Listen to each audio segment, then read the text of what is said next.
Hi, I'm Susan Jane Gilman, the author of The Ice Cream Queen of Orchard Street.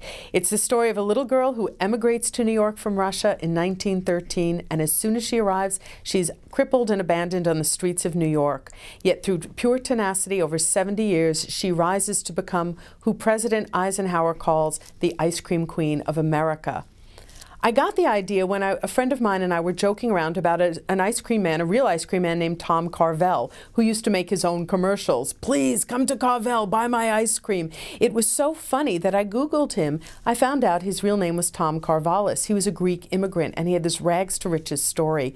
And I thought that would make a great basis for a novel. The problem is, writing about a nice person who makes a nice product is not at all interesting.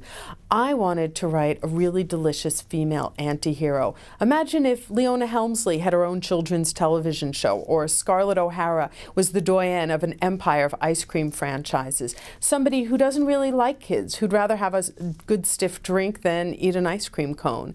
And that's where I got the genesis of the book.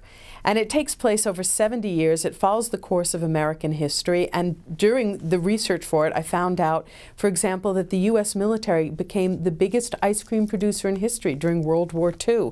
And they built barges, ice cream barges, that they towed across the Pacific, which churned out 15,000 gallons of ice cream a day. Or that ice cream had been blamed for the spread of polio. So my protagonist's life follows the big events that happened throughout American history.